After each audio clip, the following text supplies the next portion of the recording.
এই রোদের ভিতরে এই পানির ভিতরে যে মজাটা পাইতেছি, এই স্বস্তি পাইতেছি নদীর পদ্মা নদীর ভিতরে, এরকম স্বস্তি তো আর পাইতেছি না কোথাও।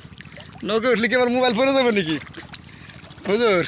ওই যে আমার দুই শায়েক আমরা একসাথে আসছি, তারা নৌকে আসছে, ইনশাল্লাহ আমিও নৌকে উঠবো।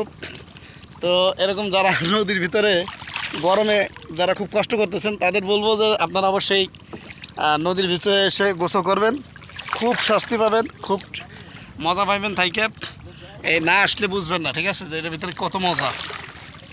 ঠিক আছে, যাক, আজকে খুব আনন্দ করলাম কয়েকজন শায়েক মিলে।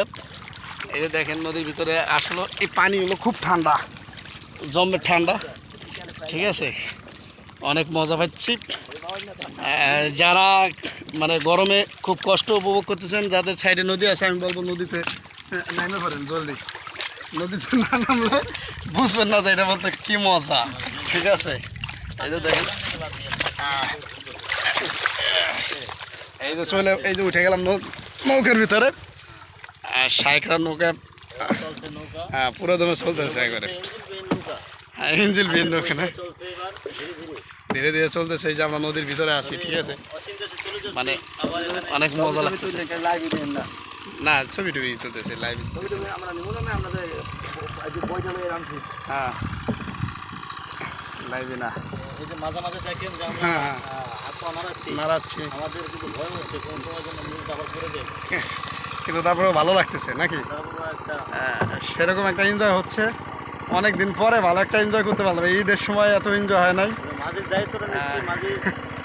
এই যে আমাদের এই যে যার নৌকের মাঝি দেখতেছে, সেই কিন্তু যেই দেশে তো একজন ব্যক্তি না, মসজিদের ইমাম খতিব, আবার প্রধান শিক্ষক, সকলেই এখানে যারা আছে ভালো ভালো পোস্ট নিয়ে আছে। ঠিক আছে, হ্যাঁ, সব বঙ্গোপসাগর থেকে আমরা সবাই চলে এসেছিলাম।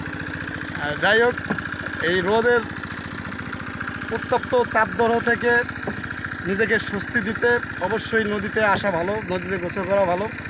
কারণ এই যে ফিলিংসটা, এটা আপনি গোসল না করলে, নদীতে না আসলে বুঝবেন না। ঠিক আছে, আমরা এসেছি, আমরা বুঝতে পেরেছি, এই জন্য আপনাদেরকে ইনভাইট করতেছি, আপনারা সকলে চলে আসবেন।